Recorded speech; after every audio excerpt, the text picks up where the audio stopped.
everybody, and welcome to our early comics review video. I'm Andy. I'm Matt. We're here with Infinity Flux Comics out of Chattanooga, Tennessee, and this is our big show where we show you some of the biggest and best books that are releasing this week to your local comic book store. But a little notice, because of Christmas, the new release date for all these is actually Thursday, the day after Christmas. So you got a couple extra days. You got one extra day. To head on over to infinityflux.net and go ahead and order the books you want because supplies are limited on all these, and there's some really good ones this week. You know, sometimes around Christmas, whatever the Wednesday or new release day around Christmas, they kind of go like light. This week they went pretty heavy. Yeah, like a lot of books, kind of like last week too. It was a large number of books that were also pretty high caliber. Yeah. So I don't know what the thinking was for that, but it's going to be cool. So you got a nice little treat right after Christmas. Go to your comic book store and get some cool stuff. But go ahead and, like I said, infinityflux.net, because I feel like some of these will sell out. Yeah, before you get here on Thursday. Yeah, exactly. But all that being said, we've got some great books to show off today. Quite a bit from each of us. So let's get started. Yep, we're going to start with Timeslide number 1. This is written by Steve Fox. The art is by Ivan Fiorelli, who has been doing a lot of work on Ryan North's Fantastic Four run lately. So it's cool to see him in this. Yeah. And this is this year's issue of the Timeless book that has been coming out once a year for the last 3 or 4 years around the end of the year. It's just this one is called Timeslide instead of Timeless, but it's the same kind of thing. Past issues have focused on Kang. Last year was a future version of Power Man fighting a future version of Moon Knight. This time, it focuses on Cable and Bishop, and they are traveling through time to try to track down a villain named Vacuna, who was created by the Children of the Vault as an antidote to the mutant virus. Vacuna is a chronal tunneler, they said, who is drawn to pivotal points in mutant history and absorbs those moments, essentially erasing those moments from the timeline. So it goes like his name, he kind of vacuums. Right, yeah, right. He kind of does a Kirby. I was trying to think, is it Vacuna? Is it Vacuna? No, it's Vacuna, like a vacuum. Yeah, he literally sucks the energy. He does a Kirby thing. Yeah, and he even his neck kind of inflates as he sucks in. The moment. Yeah. So a lot of this issue is Bishop and Cable traveling to different major points in the X-Men's timeline. For example, when Wolverine got his adamantium in the Weapon X project, when they were fighting Dark Phoenix at one point, and things like that.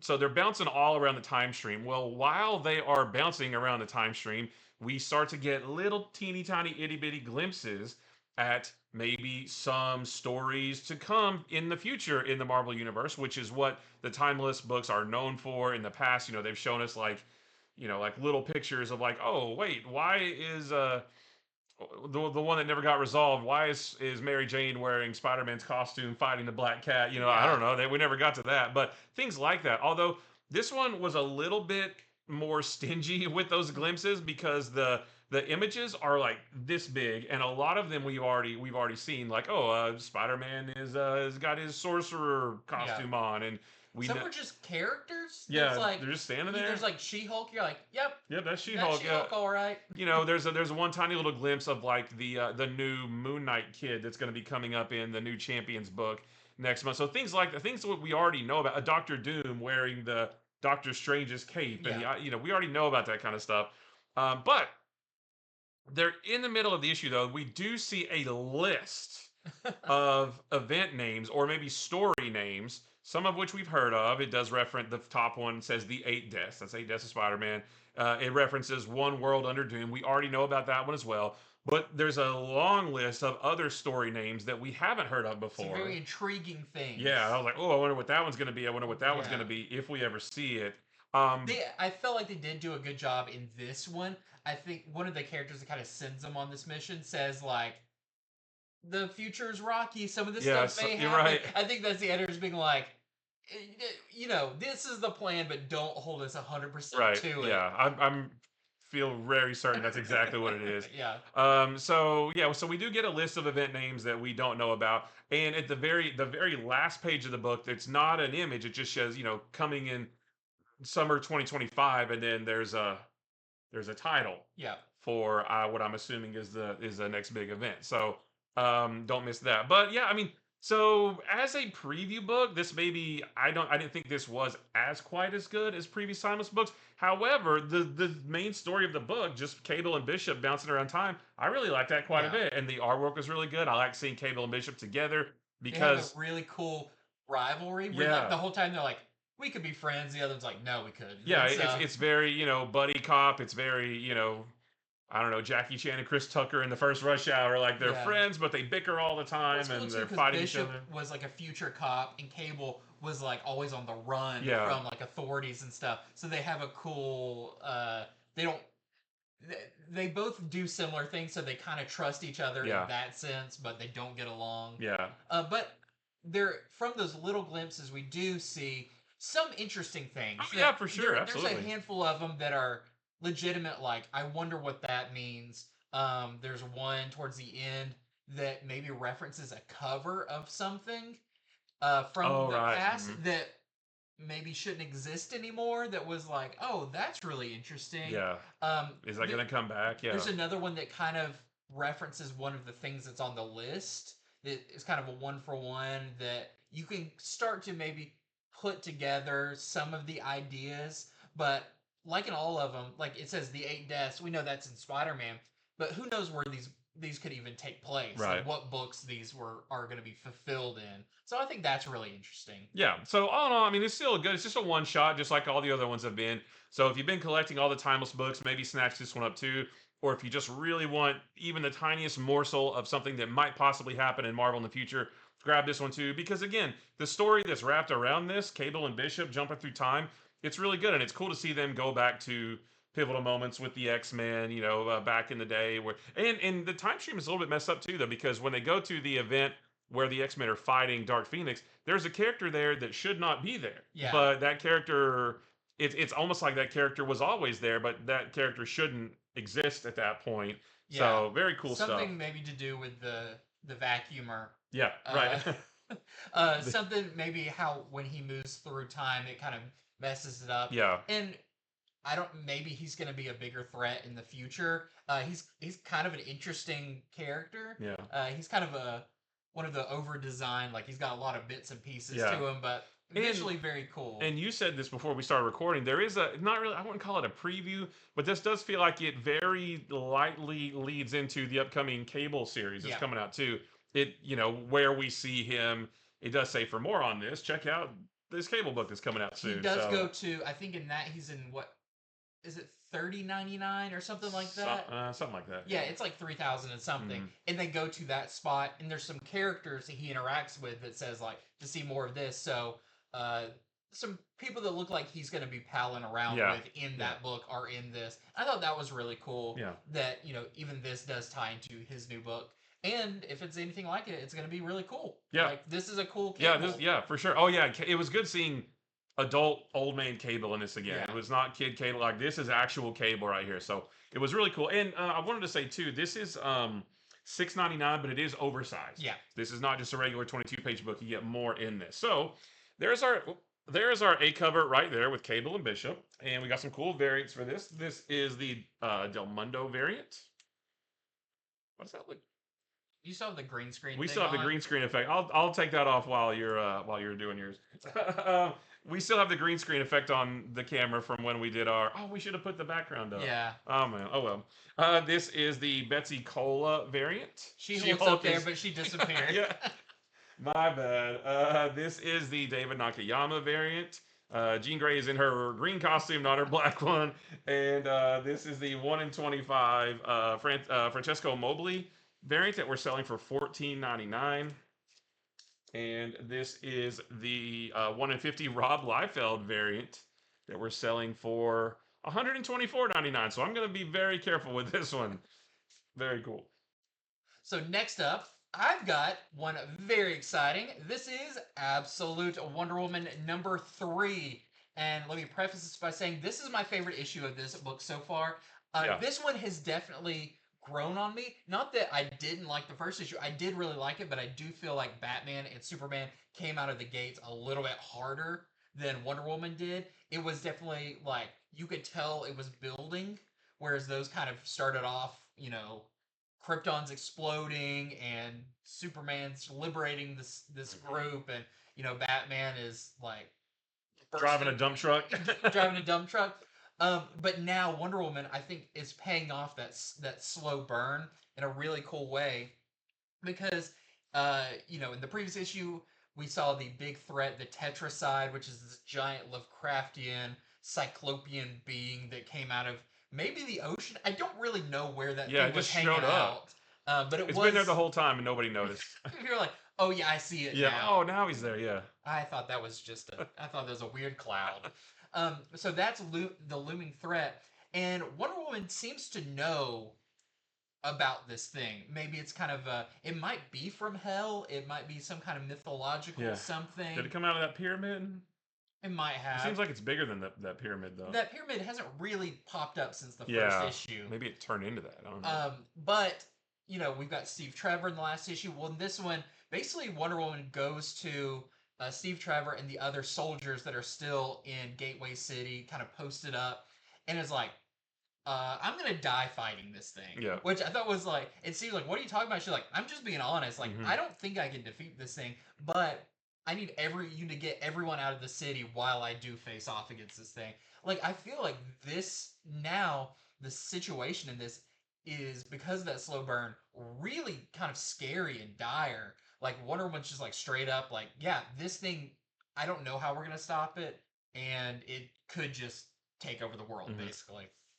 But she does explain to it why it's called the Tetracide, which means the 4 deaths. Is it 4 deaths? Yeah, it can basically kill you in 4 different ways. So this is pretty terrifying. And they're all terrible. Right. The 4 Killer. That's what it's called. The 4 Killer. But we learn a little bit more about what this creature is, at least what it's capable of doing, and what they need to do to like protect themselves from it as it slowly makes its way forward, and she's gonna buy them some time. I will say, because this was kind of teased, and I feel like the numbers got off. I think originally this one said enter Steve Trevor, but that was actually in the last issue. Yeah. This one is your first appearance of Barbara Minerva, who is not Cheetah in this. She's kind of the I don't know what exactly she says. What her job? She's like a mythology study. Yeah, she knows all about the Amazon. She knows more about the Amazons than Wonder Woman does. Yeah. It seems like. So we do get a little bit with her in here, but I think the big part of this is, as she is fighting the Tetracide, as Wonder Woman's fighting it, we do get another flashback, which they said through all this first story arc, we're going to get flashbacks in each issue. They kind of explain a little bit more about Wonder Woman's time growing up in hell. And in this one is really cool because we know in the last one Steve Trevor arrived on the Hell Island. Yeah. How is he going to get back to Earth? We know he gets there. Well, that's kind of what this story is about. Is Wonder Woman feels compelled that, like, hey, I need to get him back. Like, that's kind of what a hero does. And we learn what was kind of teased in another, I think for the next issue, the solicitation that said Wonder Woman makes a huge sacrifice that may cost her fight with the Tetracide. We learn what that is, and it is pretty extreme. Yeah. And then we see now in the present what she did in the past and how that affects what's going on. And I feel like that's going to make some news stories when they talk about it, because it is a significant thing that she does, and the ramifications of it and everything. But I don't want to give it away because that's kind of the big spoiler of the issue. But overall, this is a fantastic issue. It really ups the stakes even further. Wonder Woman's really desperate for a plan to what to do to fight this thing. She's got her whole bag of tricks, which is really cool. And makes me think the next issue could be a very unique issue. Possibly, maybe. I hadn't thought about that until you said it earlier. I was like, oh, maybe that will be that. Yeah, even part of it could be kind of a unique format, we'll say. So, overall, great issue. I feel like this pushes the Absolute Wonder. I know this has been a lot of people's favorite so far, which is awesome. My personal favorite's Absolute Superman, but I like each has its own pacing and feel. Yeah.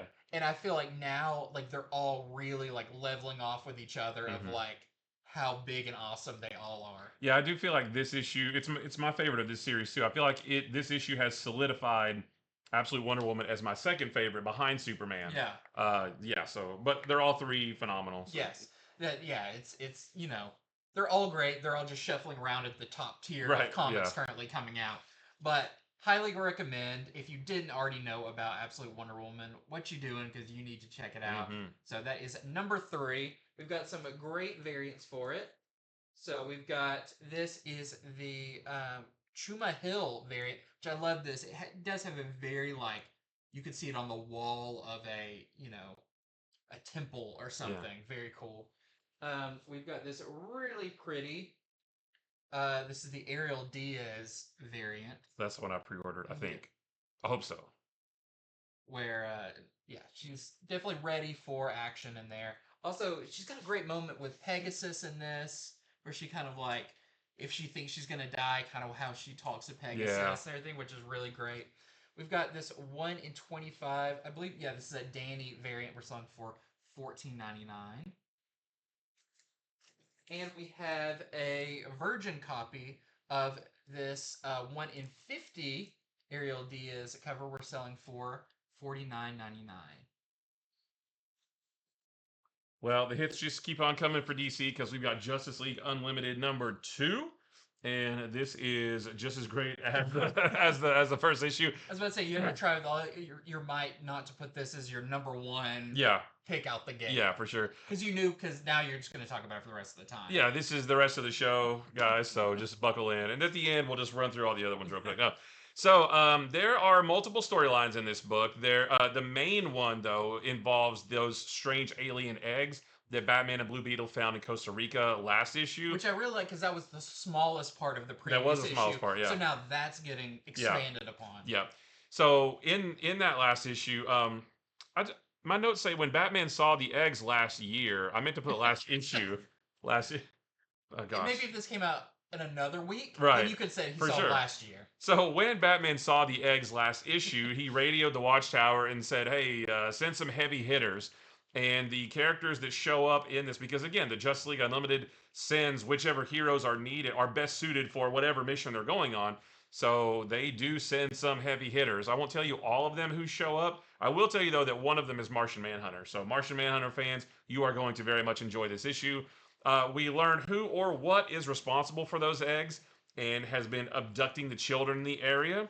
And that character, that who or what, does have an awesome confrontation with Martian Manhunter. So again, fans are going to really like that.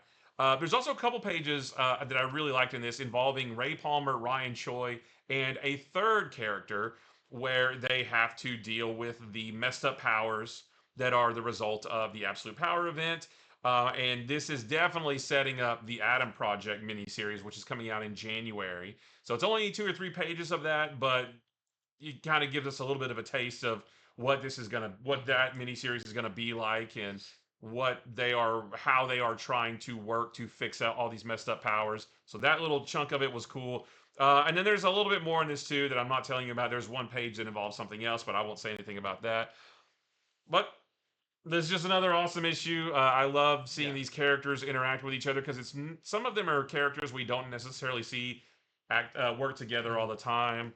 So one character you were like, I don't even hardly I know barely who that know who is. it is. Yeah, but Which is what I like that we have the red tornado consciousness in the Watchtower. It feels like he's got the full Rolodex. Oh, He's yeah. like, I'm exactly gonna pick out these people to go on this, and like he dug deep in the barrel to pull out one of them, which I was really happy to see, especially if you're a fan of kind of the Justice League dark side of the characters. I thought that was really, really cool. And it made it really feel like the cartoon because there were some episodes of the Justice League Unlimited cartoon where it's like you had like Vigilante, but the Old West Vigilante, and maybe like Shining Knight, and like some random characters. I love seeing that in this instead of just the same guys all the time. There is a big thing too that feels like they're setting up maybe what a bigger story in this is going to be. The egg things are I'm sure going to be a big deal. Mm-hmm. That feels like a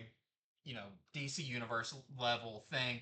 But also a story that's kind of where this issue ends that's also like, oh, we're definitely gonna have to come back to that Yeah. because that's also gonna be a big deal. So what I like, even though it is very, I don't say very segmented, but you do get a little with these characters, a little with these characters. It does feel like there's enough pieces that we see kind of a little bit more of a long-term story Yeah. for this, kind of who the players are going to be and all of that. Which, but like you said, I love if you watch the Justice League Unlimited cartoon.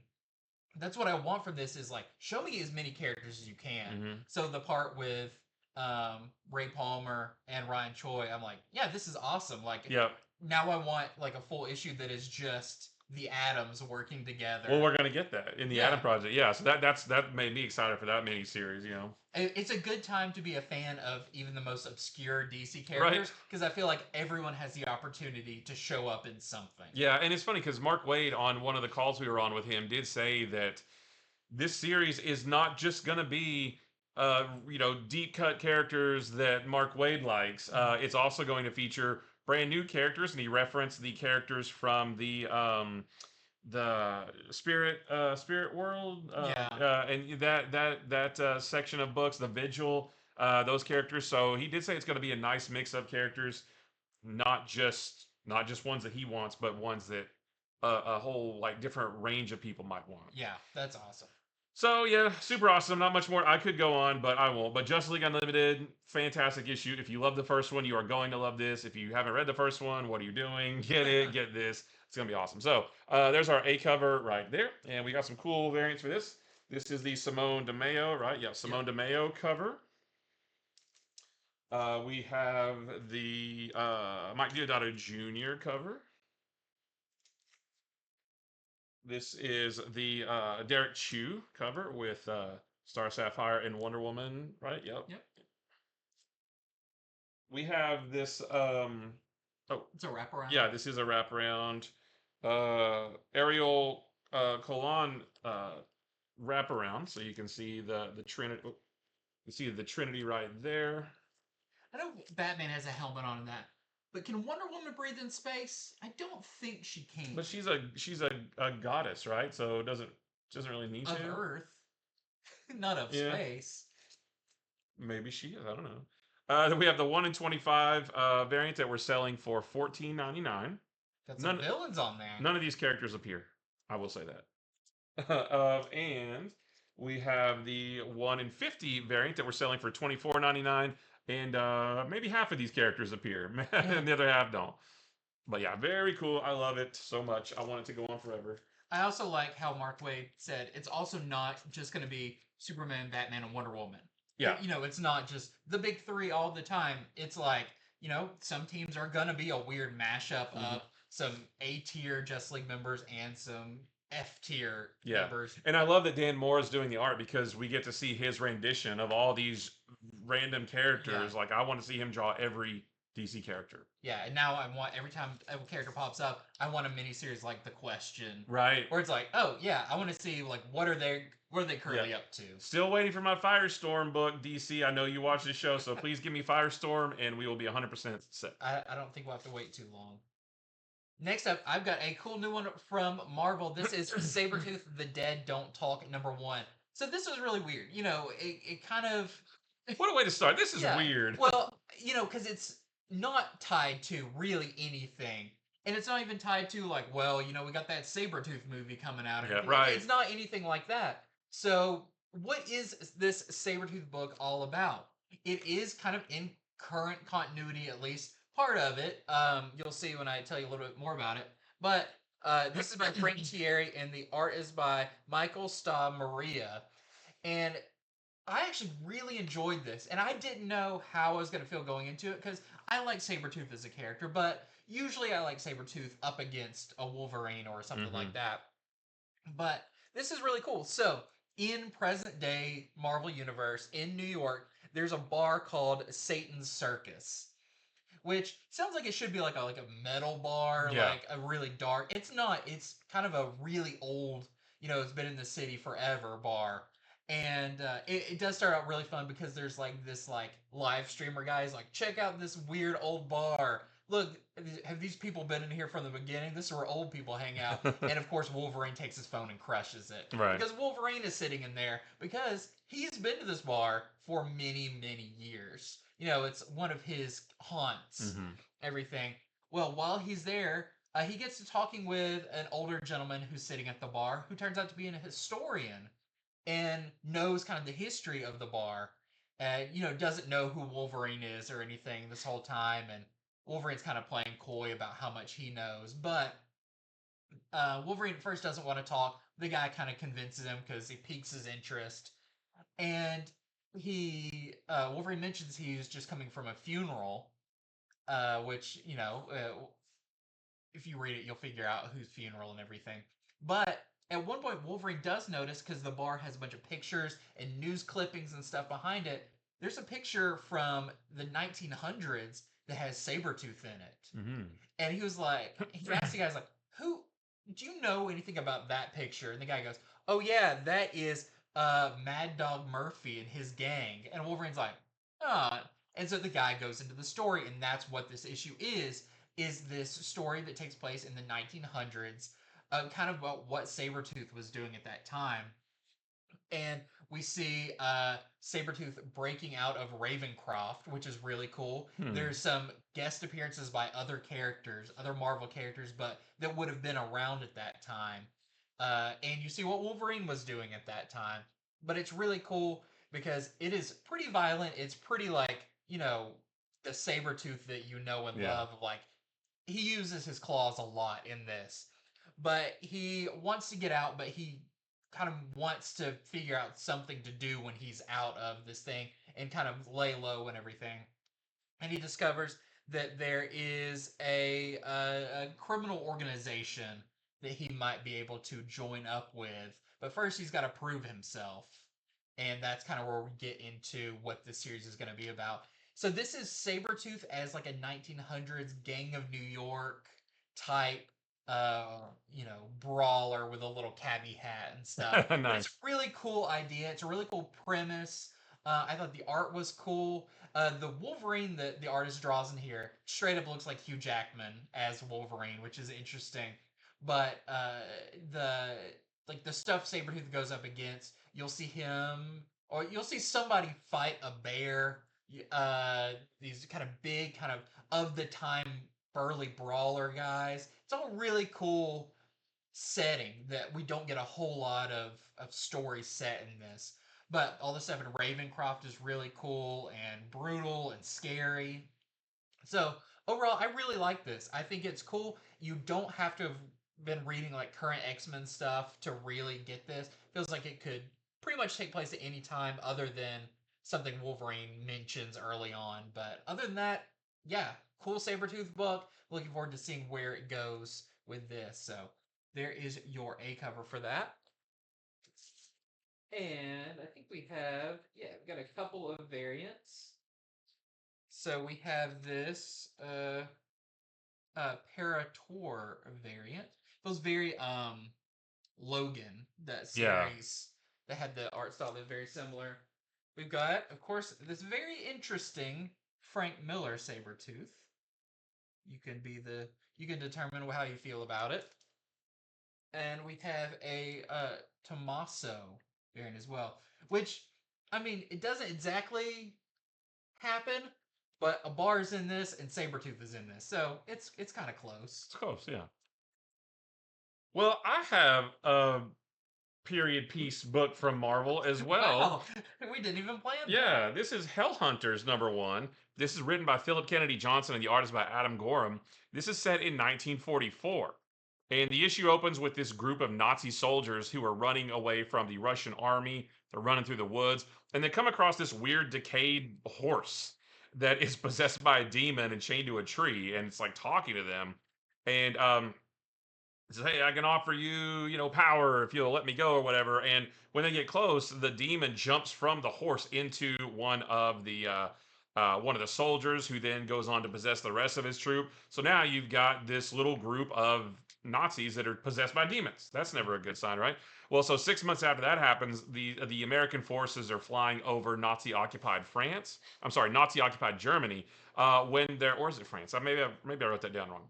When they're, but their plane is brought down by those same demon-possessed Nazis, and the only survivor is Sal Romero, who doesn't survive for very long after he runs face to face into these Nazis. But after that encounter, this other supernatural entity asks him if he wants revenge for his troop, and he says yes, absolutely. And thus, Ghost Rider 44 is born, who we have seen in the pages of the Incredible Hulk book. I don't know. I'm not following that book, so I don't know if that origin has been laid out like it was here, or if this is our first look at how Ghost Rider 44 came to be. I'm not sure on that one, but you guys who've been reading Hulk, you'll know for sure. But most of this issue after that is Ghost Rider 44 trying to fight these demons. But near the end of the book, he does run into Nick Fury. He runs into a character called the Soldier Supreme, which is not new to this book, although I wasn't familiar with him. But they're kind of like, think about if Stephen Strange was one of Nick Fury's Howling Commandos. It's this blonde guy with a big bushy mustache. It's in Infinity Warps. Or He- a version of that. Actually, when I looked it up, it said I think his first appearance was in Jason Aaron's Avengers run. I think it said number 50. Okay, yeah. So he's not very new. That sounded familiar when you said like the blonde mustache. Yeah. I was like, I remember that. And on his helmet, he's got like a weird, like magical insignia, Yeah. and it looks like he's wearing the Eye of Agamotto or something like that. So he's basically a military version of the Sorcerer Supreme, and then also Peggy Carter, and the three of them are chasing down those same demon-possessed Nazis. And okay, Ghost Rider, you can come join up with us. So he does, and then from there we'll have to see where it goes. We do know in the next issue, Wolverine joins up with the group, or at least they run into Wolverine. But this was really cool. I mean, I love the 40s era. I love stories set back during World War II. I love Ghost Rider, and I love seeing this version of Ghost Rider. I did read the issue of Hulk where he first appeared. I thought he was really cool. So we're getting even more of him now. Plus, original Nick Fury in World War II. That's awesome. Yeah. Peggy Carter's awesome, and this new Soldier Supreme seems pretty cool too. This is going. I'm not sure. This is probably going to be like a 5 or a 6 issue, maybe a 4 issue miniseries. But yeah, I guess Bucky is going to show up at some point, but he wasn't mentioned in this. But he's right there on the cover. That's what I love about Marvel. I love that they have like kind of that Invaders time frame Yeah. with like certain characters that existed, like World War II characters. Uh-huh. And whenever we see those all teamed up is like a really cool. It would be cool experience. if the Invaders or maybe Captain America joined up. I don't know if he will, Yeah. but that would be really cool. So I really enjoyed this. Like I said, I like the time period. The artwork is good. The characters, like I'm on board to read more of this for sure. So there's our A cover right here, and we have this Gorham variant. So that's your interior artist right there. I wish I could get that to focus. There we go. That's your interior artist right there. Looks great. We have this Baldion variant, and that's them looking at Ghost Rider 44. And then we have this 1 in 25 Taran Clark variant that we're selling for $24.99. Well, next up, I have a new #1 from DC, our next all-in book. This is Metamorpho the Elephant. I said it again. You say it every time, It's yeah. because of Richard and saying Elephant Man all the time. That's right, yeah. It's Metamorpho the Element Man, #1. From what I heard when this was originally talked about, this is an ongoing series. Really? I Yeah. thought it was a miniseries. Okay. From what I remember them saying, it's ongoing. Maybe you can let me know in the comments if I'm completely off, but that's what I remember hearing. This is by Al Ewing and the art is by Steve Lieber, which the art in this fits the story so well, but I'll get into that. So this is a zany adventure-filled book with fun characters and dialogue that could be straight out of Batman 66. Yes. So when I was reading this, the feeling I got was Batman 66 and Michael Allred's Madman. Yeah. The term groovy is used. Yep. Characters exclaim, what's the thing they say? Great Jasper, which I don't even know what that means, Yeah. but multiple characters yell that out as an exclamation. And one thing that I noticed too about the production of the book and what makes it feel like a book from back then is the font is bigger. Oh, When okay. when you have my old man eyes, you notice when, hey, I can actually see the words a little bit better than I normally can. That's So yeah, interesting. it's the word balloons and the font is bigger, kind of like an older book. So this, stars with Metamorpho. If you're not familiar with him, I do think this is a good introductory. Hmm. I mean, this is pretty heavy on dialogue. You've got dialogue and thought balloons or thought bubbles in this, so you get a lot of the characters' inner monologue and what they're saying. That's another thing that kind of makes it feel like a 60s era book is, you get a lot of description, a lot of thoughts of like, oh, I wonder what that means, Yeah. all that kind of thing. This stars, of course, Metamorpho. You've got Sapphire Stag, who is his girlfriend. You have her father, who is Simon Stag, who owns Stag Industries. You have Java, who is the caveman bodyguard, Yeah, it's which, just bizarre. yeah, this all feels so of the, when he originally came out. And that's all the original cast of characters from back in the '60s when Metamorpho first appeared too. So I Yeah. mean, Plus, we've got the not the introduction. She's been in various books, but Element Woman and the mysterious Mister Three. And at the beginning, you get the like classic caption of like where it shows each of the heads and it tells you a little bit about them, and then it does a big like caption intro narration yeah. type thing. So once again, it feels like a Marvel book of that time. All of that. Um, but basically, this is a lot of action. There is a lot of dialogue and everything, but this mysterious Mr. Three is breaking into Stag Industries, and there he runs up against Metamorpho, who was watching him the whole time. Hmm. Uh, but he became an element that they couldn't see. I think he becomes like oxygen Yeah, he or said I something. was I was a cloud of oxygen that you couldn't see or something like Yeah. that. So of course you've got Metamorpho who can turn into any element that's in the human body, but I feel like that's stretched pretty thin Yeah, when some of the stuff he turns into is like I don't I don't know where that element is, right. but it's still really fun. Um, you've got a lot of like while they're fighting, there's a lot of fun dialogue and everything. Even the villain, I think the villain's the one who says groovy, so everyone Yeah. in this is part of that same feel. Um, but if you're a fan of that era of comics or things that kind of homage that era, you'll definitely like it. The art is fantastic. It fits with it, but still feels modern because this isn't a book that takes place back then. It takes place in the current DC Yeah, universe. current day for sure. It's just that all these weirdos, Hmm. talk that way and stuff, which is cool. Um, but it definitely has its own vibe to it. It does feel like you don't have to have read. They don't mention the Watchtower. They don't mention the stuff going on with Dark Side in Right. this. This is pretty standalone. And I think Al Ewing also said each issue is going to basically be a standalone story. And I can kind of see that, but there is some elements that do you can tell are going to carry forward because we don't get all the answers to stuff in this, but we do find out more about Mr. Three and what his plans are and all that kind of stuff in this issue. But yeah, I will say maybe not for everyone because it is very stylized in its delivery, but for some people they're going to completely latch onto this and love it. If you know Al Ewing, his stuff can vary pretty extreme. Like, his long run on the Hulk was a very different take on the Hulk. He definitely comes into things with a idea and a look and a feel for whatever he's doing. And if you click with that with this, that's awesome. It was really fun. I'm looking forward to future issues now that I kind of know what to expect and I'm getting into it. Uh, but yeah, so here is your A cover. That's your interior artist on as well, which is great. We've got this. This is the Erica Henderson variant.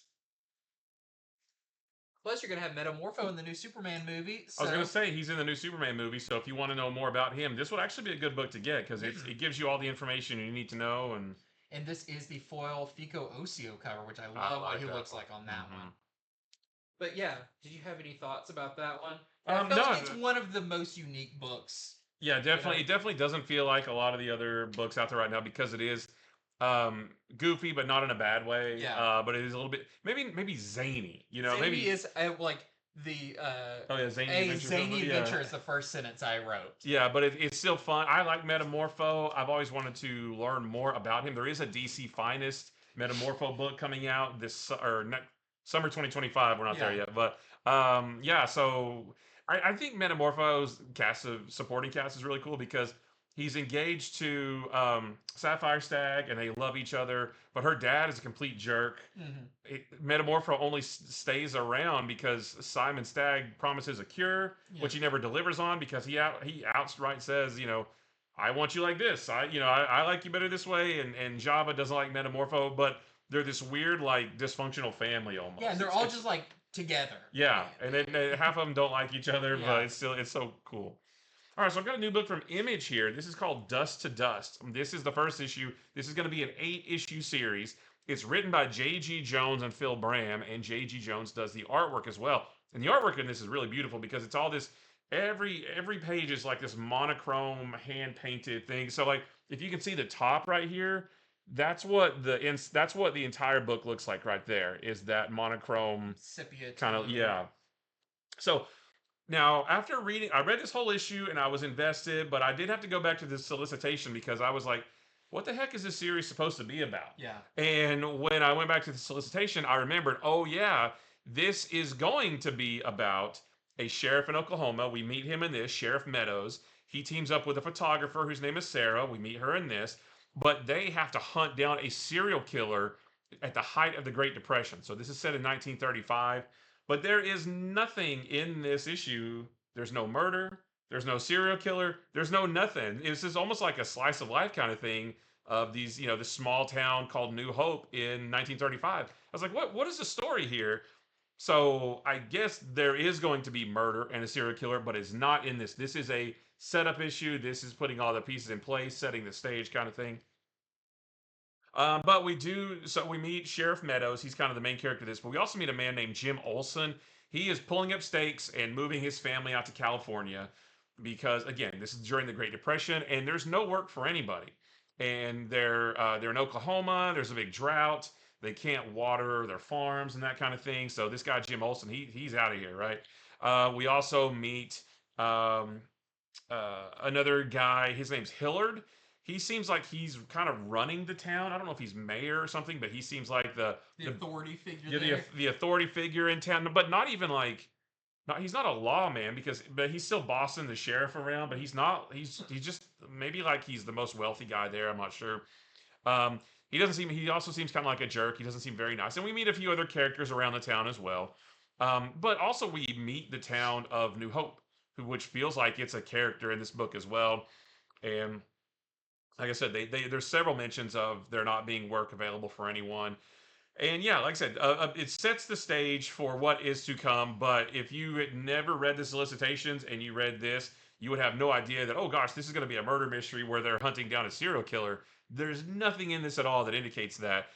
And I'm not saying that's a bad thing, but just like, oh, you might be in for a surprise when that happens when that happens in the next issue. But it was still really cool. I like the characters. The artwork is gorgeous. The artwork, like these people, these characters look like real people. They look like they have real emotions and real expressions and that kind of thing.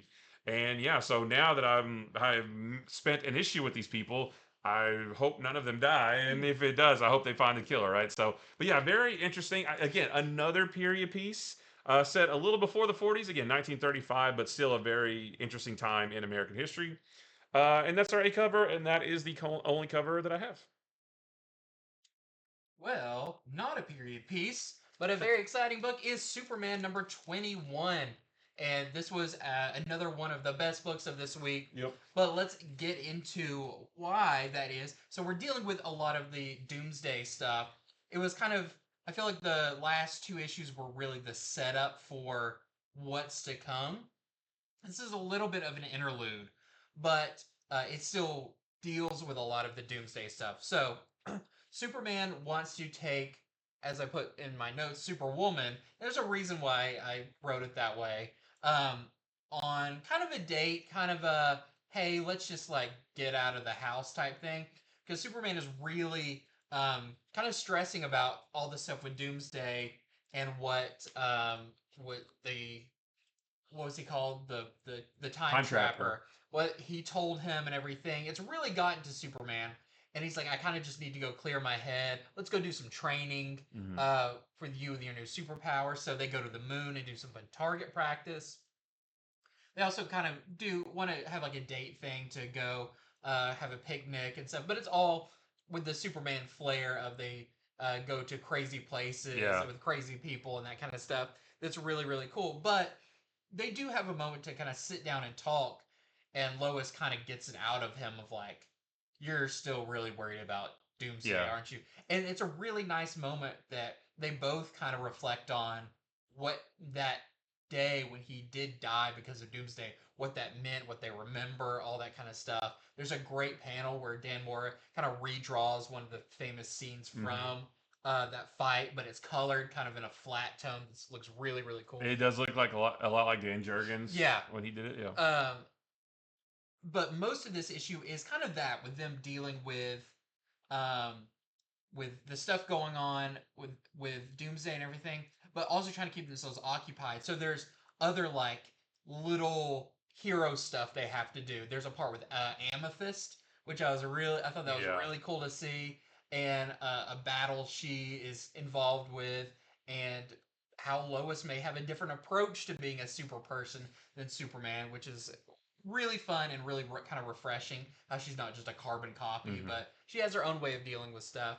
And they also deal with the stuff where Lois understands a little bit better what Clark was going through when he was a reporter. Yeah. Where she mentions like you saw all these crazy things, but you couldn't write about them, and I thought that was really good. But the other thing about this issue is there are 3 one-page interludes that spotlight different supporting characters in this, like Jimmy Olsen and him going out with Silver Banshee, and a couple others. I don't want to give them away because I feel like the other two, the Jimmy Olsen one is just kind of funny about what they do on their dates, which is not a whole lot.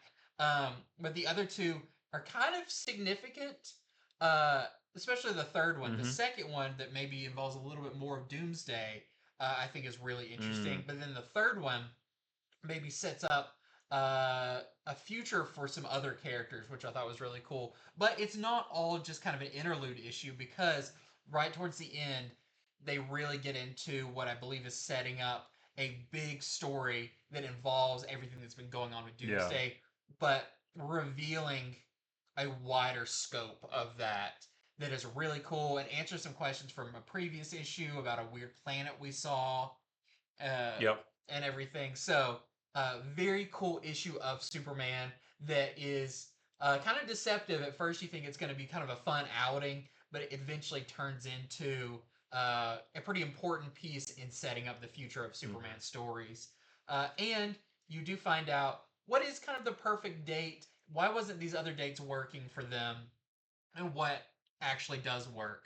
And I do feel like there's one part where Dan Moore is drawing Clark Kent very much like David Corn Sweat. He's got his hair that's like kind of shaggy and stuff, which I thought was really cool. So, great issue of Superman. Can't say enough good things about it. And one of my favorite parts in this is real quick is like when they're on the date and Lois basically says, you're distant, what's bothering you? And in any other book, the main character would be like, nothing, don't worry about it, it's fine. And then for like 6 issues, they just would have been like this one character carrying all this weight, not tell, it's fine, not telling anything, not being super secretive.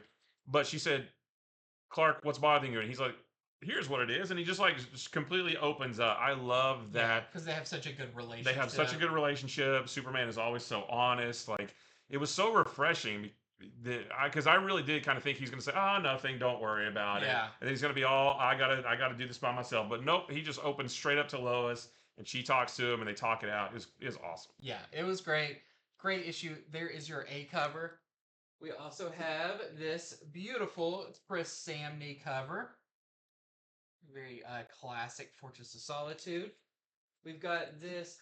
Who is doing these covers? It's Dave Johnson. But they're all like fun, like ads for stuff that makes you like Superman. So these are spring shoes. Is that the first one, or have we had those before? I want to say we had one. Did we have one with X-ray specs? Yeah. Yeah. We've got this Chrissy Zulo. These are called the Winter Wonderland variants. Very cute with Superman, little Superman there. And then we have this 1 in 25 David Lapham variant that we're selling for $14.99 with the whole Daily Planet crew. Well, I'm going to talk about Detective Comics number 1092, which, hey, you're almost at 1100. We're in the middle of this story arc, but this is a really good issue. This is part 3 of this Mercy of the Father storyline that started, 3 issues ago when All In started, when the new creative team of Tom Taylor and Michael Janin came on. And it's just such a good story and such a good book. So last issue, Bruce Wayne took this serum that supposedly will make him feel younger and stronger and faster and that kind of thing. And he actually took it right after a really nice conversation with Superman. I did not expect him to take it, and he did. And this issue, he's like, "Yeah, this is working." He's training with Damian, and Damian says, "Yeah, it does seem like you're stronger, and it seems like you're thinking a little bit faster too." Yeah. Like that was really cool. But Bruce starts to analyze his own blood to see what is in my blood now. And there are some substances in there that he cannot identify, including some blood platelets that aren't his. So that seems pretty weird, right? Um, he does go to Scarlet, who is the girl that he knows that even told him about this treatment in the first place. He tries to get some information of her, or he tries to get some information from her about it, but like as Bruce Wayne, say, "Hey, I want to invest in your company. Tell me more about it." And she gets real nervous real fast, and he's like, "Somebody's listening to her." Mm-hmm. So I've got to figure out a different way to get information out of her. So there's this weird, mysterious side of this serum that we will have to find out. Plus, Batman and Robin investigate the death of another young boy. I'll say young, maybe like teenager, Yeah. like 17, 18, something like that. And when they are inspecting the crime scene, they encounter these agents of some nebulous organization that they have never heard of, never seen before. The symbol isn't in any, criminal database or anything like that. And the body they are inspecting has been, well, I won't tell you. I won't tell you what something has been done to the body of the dead boy, and that's, I'll leave it there. But when you read it all together, like it's really wildly interesting about what is this serum he took, where does it come from, who is listening, who is watching Scarlet, that kind of thing. Like there's just so many questions, and it's really cool. Plus, Michael Jan's artwork is just getting better. I mean, Yeah. it's been great ever since he started doing Batman years ago, but it's getting better and better and better with every issue. There's some good action in this. Like everything about, like, this is a fantastic issue of Detective Comics. My favorite Batman book on the stands right now, I think. Just such a good story, and I can't wait to see what happens next.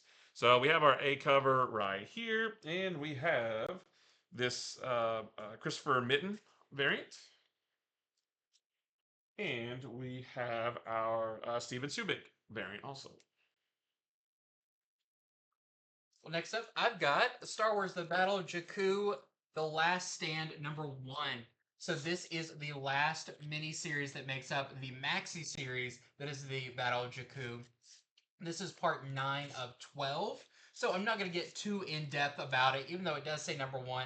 It definitely helps if you've read the previous 8 issues that You lead can't just up start to on it. part 9? No, funny enough, it's weird that they've been doing the Yeah. #1s. I like the name changes, the different kind of sections of this, because it does feel like there's been quite a bit of time that Yeah. has gone between all these. It does feel like they're doing, it's like the Star Wars trilogy, right? They're doing a Yeah. trilogy of stories. It's just they're spread over different issues, but maybe, Right. maybe it's like, episode 4, 5, and 6. Well, this is part 9. I don't Yeah, know. it is interesting. I don't know if I've ever seen anything like that before, but this one's really cool. So the acolytes of the Beyond that are, what we know eventually are kind of partially responsible for bringing back Palpatine and all of that. They do a major attack on the kind of the heart of the New Republic while Leia is there. Leia is very pregnant now, so we've Mm. seen her through this whole year that takes place between Return of the Jedi and the Battle of Jakku.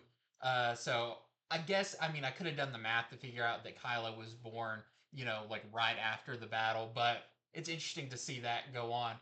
but it kind of just ups the tension that's going on as we're getting closer and closer to this last battle against the remnant of the Empire. There's the return of an ally who has not been in the series a whole lot, but you think they would have been. But it's really cool to see them back for the last little stretch of story. There's a lot of great stuff with Luke and what he's been up to in this. But yeah, it's a really interesting series. I'll really want to read this as a whole Yeah. because it does feel like it moves very fast. About every 2 pages is a different story going on. Oh, okay. So it's pretty jack full of stuff. But I thought it was good, and yeah, we're leading up to a lot of really cool future Star Wars stuff as well. So there is your A cover. We've got this really nice Rod Rice variant. And we have this really nice 1 in 25 variant we're selling for $24.99. Well, I've got Kidpool and Spider Boy #1, and this is an oversized one shot. So I really shouldn't have said #1. Just the one shot of Kidpool and Spider Boy. Here, so you say #1. That's right. But this is written by Christopher Yost, and the artist by Nathan Stockham, Jed Doherty, and Chris Campagna. And in this book, Kidpool is hired to kill Spider-Man, but Spider Boy intervenes. But that's the first time that Kidpool, who I didn't know Kidpool was a girl, but this is the first time that Kidpool has met Spider Boy, and she becomes weirdly, I don't know if infatuated is the right word, but she not obsessed, but she, I guess infatuated, right? She wants to know who is that, because Kidpool is 10 and Spider Boy is a kid too. He's 10. She doesn't quite know that, but she knows he's a little kid too. So yeah, she becomes infatuated with Spider Boy, and she tries to track him all over the city, even going so far as to track down Spider Man, who she just tried to kill, and ask about Spider Boy. She's like, "What's his deal?" Right? There's also this whole other plot with Stegron and another, yeah, and there's this other female dinosaur lady named Archon, Aarchon, and I think this might be her first appearance. I couldn't find anything else about her. And she's infatuated with Stegron, just as Kidpool is infatuated with Spider Boy. And they all end up having this big slugfest with each other.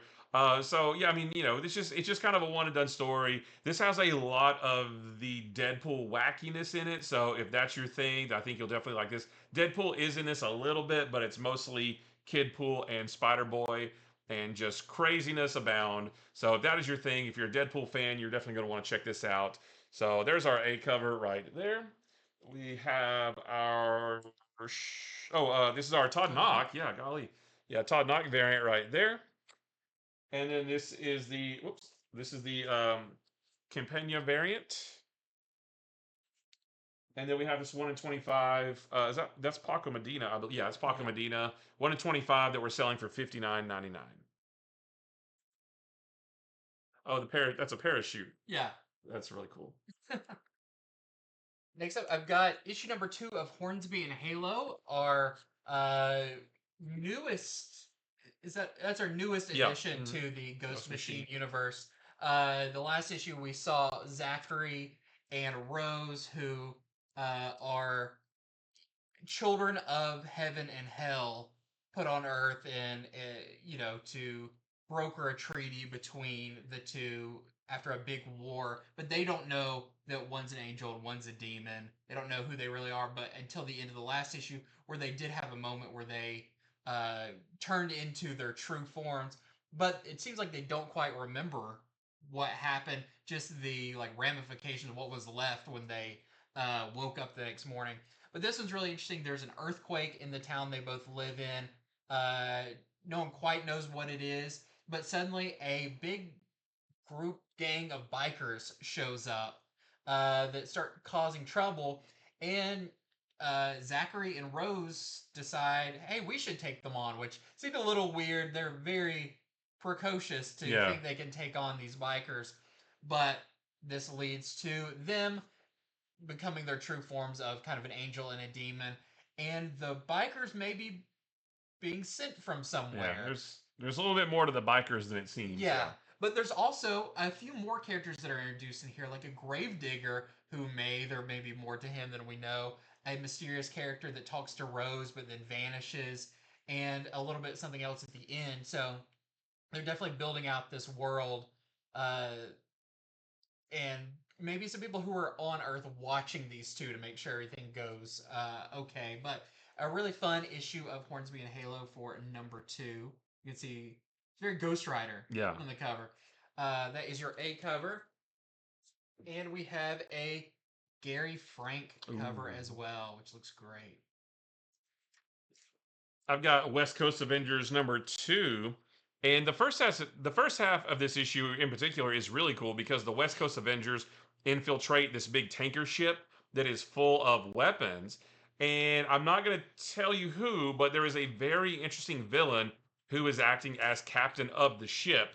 And it's somebody we haven't seen in just a little while. And I do wonder if maybe that villain will come back because I think that could make for a pretty interesting story.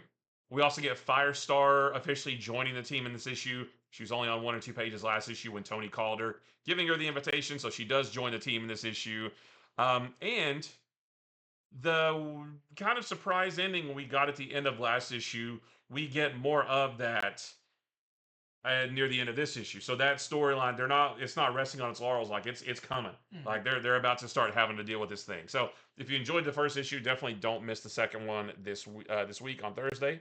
There's our A cover right there, and we have this Woo variant with Firestar. Next up, I have Black Canary, the best of the best, #2. I really love this book by Tom King and art by Ryan Sook. And this one is great as we continue our fight between Black Canary and Lady Shiva to find out who is the best of the best. But there's a lot riding on this fight for personal reasons and just what it means a hero fighting a villain, but in this kind of no powers, you just going straight at it thing. And we learned in the last issue that maybe Dinah needs to take a fall to help her mother, who was the original Black Canary, but who has cancer now. She might get the treatment she needs if she goes out. Do you remember what round? 6. Six. If she loses, which makes sense because it's a 6-issue series. Yeah. Yeah. But in this issue, the fight is continuing. It is still not looking great for Black Canary. Even if she does plan on taking a fall, she's still getting beat up a lot to get there. Like, she's not looking like she's coming out on top in this. But I don't know that she'll make it to round 6 no. with the way she's getting her butt in kicked. round 1, she looked really rough. But this one's really cool because we do get flashbacks of, right before the fight as Dinah is training with her mother, who is a pretty brutal trainer with the stuff she puts her through. But you can tell that her daughter really looks up to her as the original Black Canary, and there's a reason why. She wasn't just born being the best fighter. Yeah. She really put in the effort and crazy swimming and endurance and all this stuff to get to that level. But we also see a flashback further when Dinah was a little girl and she kind of saw what being a superhero can do to you and how the tolls of it take effect when she saw her mother come home one night beaten from some supervillain and stuff. And you see kind of, this kind of emerging of I want to be a hero as well. Yeah. But there's some surprises in this. There's some fun characters that appear. All of that in this great issue of Black Canary. There's a great joke too about Green Arrow dying a lot. Yeah. That is just no one really takes his death too seriously. Like they can't even keep up is he alive or dead currently, which is just so great. But there is your A cover, beautiful A cover. And we also have this Lyrics variant as well. Well, I've got Moon Knight Fist of Khonshu #3. And this continues to be really... Jed McKay's entire run of Moon Knight since the beginning has been great. And this one is great too. There is something... I won't say what. There is something that happens to the Midnight Mission in this issue. And the police bust in into the Midnight Mission with the intent to arrest Moon Knight and all of his allies.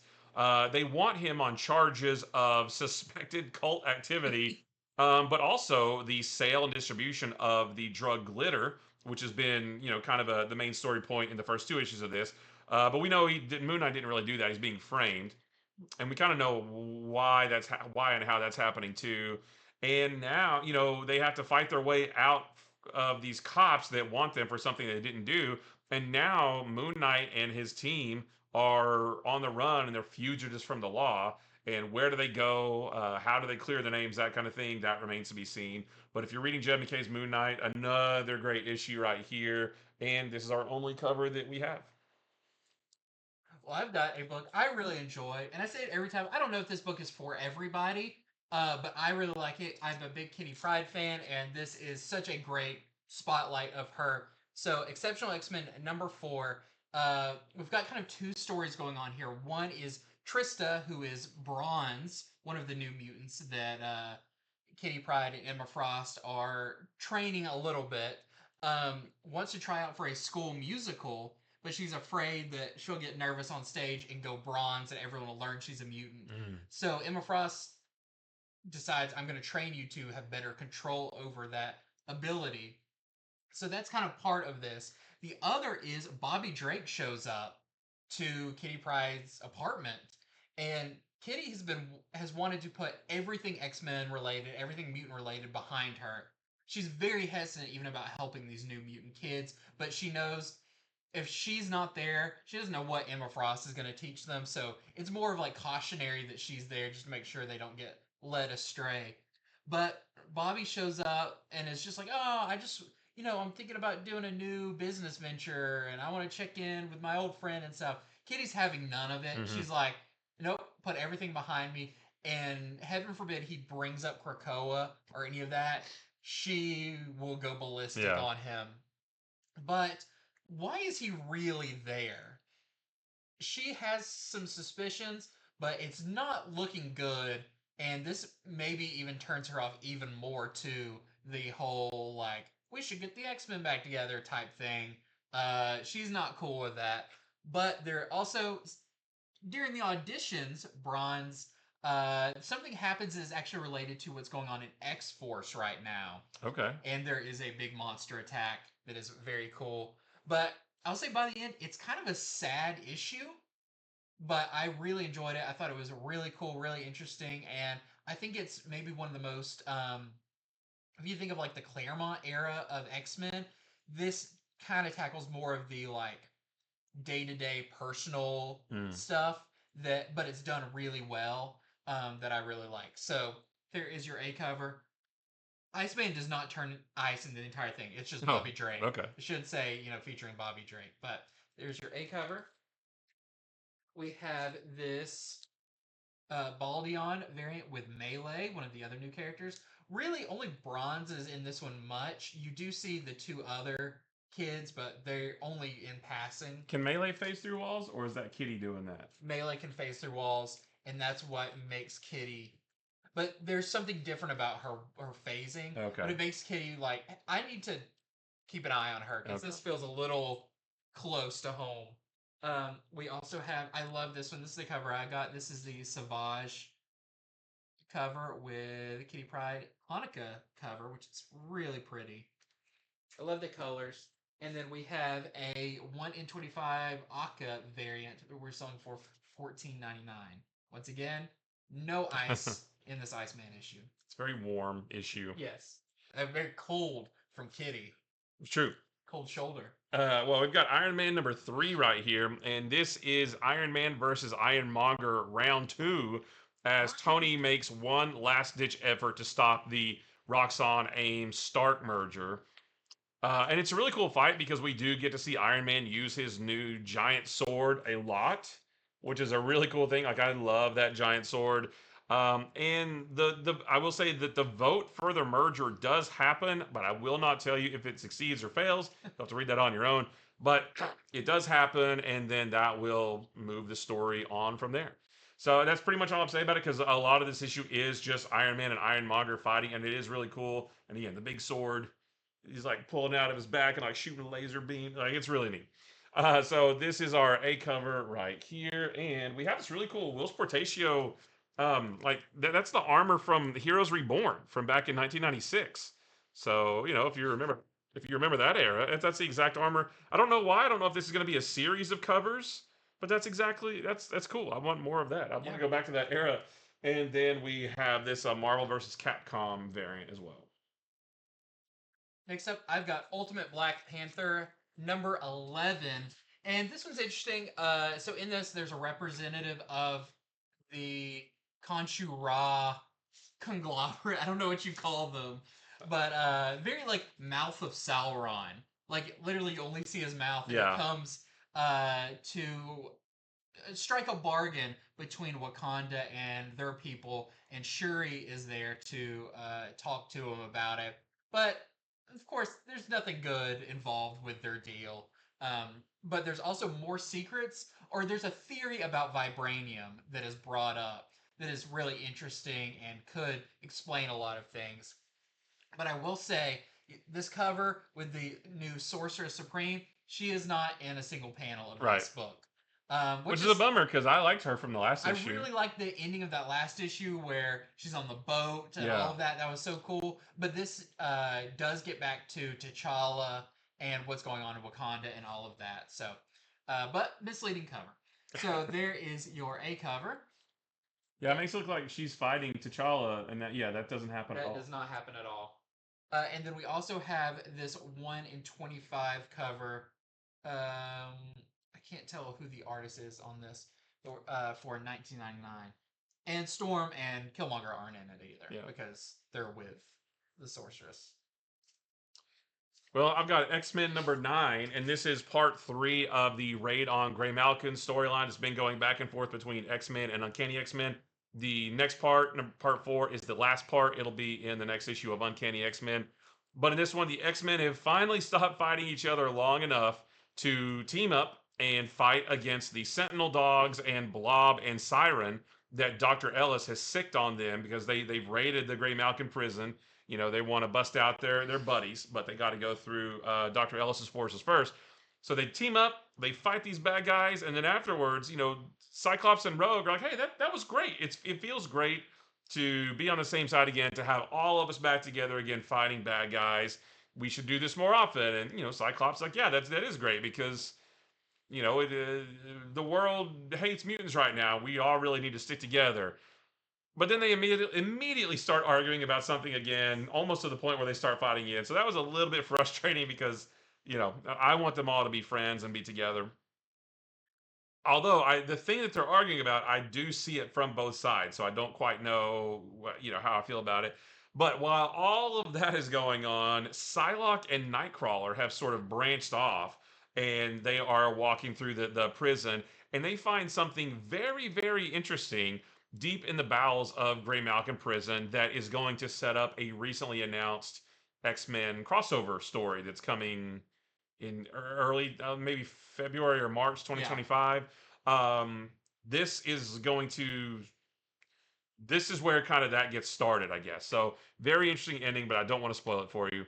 But X-Men number 9 right there. That's our A cover, and we have Psylocke doesn't fight Wolverine. I don't. Wolverine's barely in it, and Psylocke hangs out with Nightcrawler the whole time.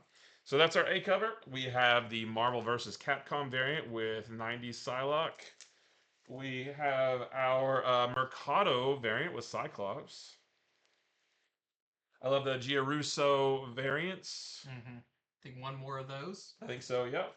And then we have the 1 in 50 Virgin version of the Mercado cover that we're selling for $39.99. Next up for me, I've got Void Rivals, issue number 15. This is a great issue. As you can see on the cover, Hot Rod is in this. We saw him at the end, kind of following some of our characters back to the ring or whatever. I think following Derek in his own way. But in this one, I don't want to give away the spoiler, but it's a big reunion, and it is lovely, and I thought it was awesome. Plus, we learn a bit more about the ring, or something that some of the characters have been looking for. We find out other characters are aware of that as well in a really cool way. Plus, there's a big final page that sets up what they say in the letters page is a senses shattering issue 16. And maybe the things that everyone has been kind of looking for or whatever is found at the end. And what does that mean for everything?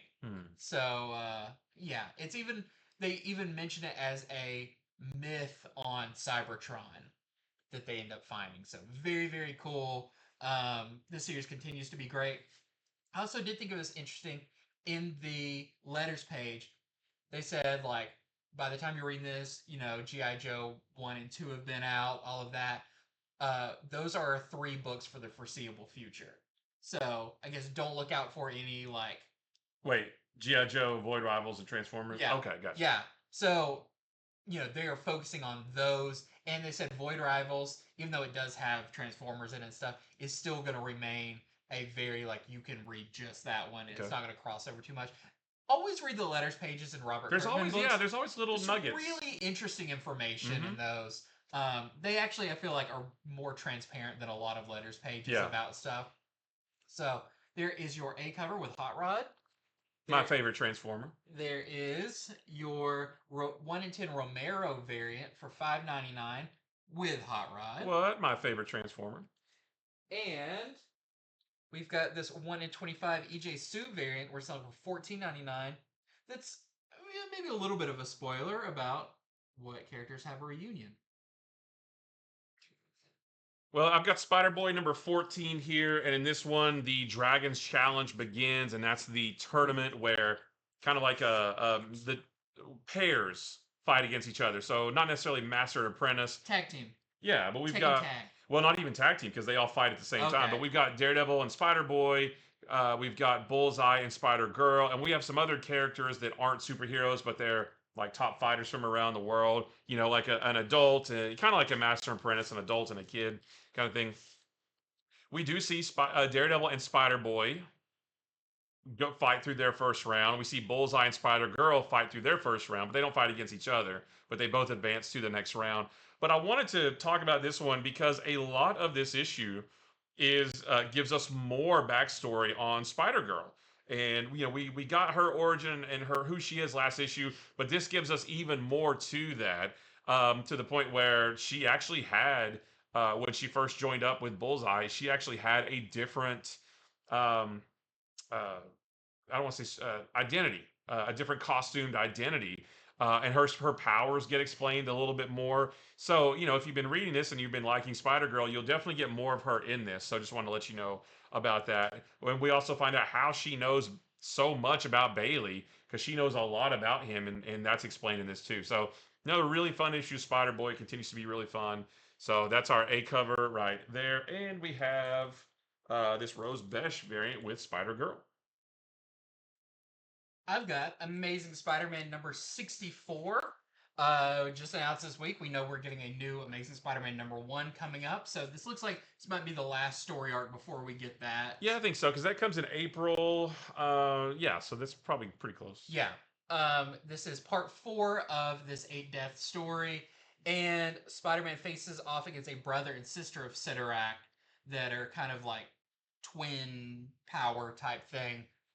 Also, it's really interesting at the beginning of this. Peter Parker wonders, like, hey, how am I supposed to do this without dying every single time? And Doctor Strange tells him, like, no, that's what happens. Yeah. I plan on dying every time. But is he going to die too many times and not be able to come back? I have to read it to find out. But that is Amazing Spider-Man number 64. And we've got, of course, a Scotty Young variant where he's about to be fed to vultures that very much resemble the Vulture. We've got a Marvel vs. Capcom. Very cool. And we have this 1 in 25 variant. I'm not sure who it is. They're selling for $14.99. And real quick, I just wanted to mention that Green Lantern Dark number 2 comes out this week. I did not get a chance to read this, but wanted to just shout it out real quick because the first issue came out 2 months ago. So if you got the first issue and liked it, you've been wondering where the heck is number 2, it is this week on Thursday. So that's what the A cover looks like, and we also have the Reiko Murakami variant also. Much the same way, I would like to mention Batman: The Long Halloween, The Last Halloween issue number 4 is out. I didn't get a chance to read this as much as I wanted to. I did skim through it. It's very cool. The art in this one is by Cliff Chiang, Ooh. which looks phenomenal. And a very cool last page for Batman fans. We've got some variants here. So I like this is this our one. Cliff Chiang variant with Robin. And we have an Ian Churchill variant as well. And I did want to mention, we don't have it here, Batman Gargoyle of Gotham number 3 comes out. Yeah. It has been over 1 year since issue number 2. I believe issue number 2 came out on the 11th of December 2023. Wow. And so this will be over a year. So if you're still around, you're still wanting to read it, you've got issue number 3. Yep. I can't remember if it's, I think maybe 4 issues total. Yeah, it's not super long. It's not super long. Raphael Grandpa, but we don't have it here to talk about. You may want to go dig out your issues from a year ago and reread those. them. Yeah. But just another one to mention that is coming out. Like we said at the top of the show, books come out this Thursday, day after Christmas. So let your comic book store employees enjoy a day of family and friends before you start asking where's my new issue of whatever. Even though we love answering that. But head over to infinityflux.net right now, where you can order these books right now while supplies last. And a lot of these are going to sell out because there's some big ones this week, some surprise ones. Timeslide is probably going to sell out. Absolute Wonder Woman. Hopefully, we've got our orders to the correct number. We'll still have plenty, but you never know, especially when people find out about the big thing that happens in it. So go ahead, get your orders in because they're available now on infinityflux.net. And we'll be back after Christmas. So this will be the last time we see you guys before Christmas. So very Merry Christmas from all of us here at Infinity Flux, or Happy Holidays, whatever holiday you celebrate, however you choose to celebrate it. We hope it's a very merry one, good times with friends and family and that kind of thing. We have a live show coming this week. I'm not sure. We didn't nail down exactly when we're going to do it, if it's going to be Thursday or Friday. Yeah, I think it might be, well, we'll talk about it. But we have our next live show and also our year-end wrap-up this week as well, right? That's this week, right? Before the end of the year. So we need to hurry. So we still got some more stuff coming after Christmas, but obviously no video on Wednesday because, Christmas. I don't want to see you on Christmas. That's fair. But we will figure out our next 2 videos and post a community note or something on YouTube to let you know for sure. Yep, but all that and a bag of chips. Yep. Until next time. Merry Christmas. Merry Christmas.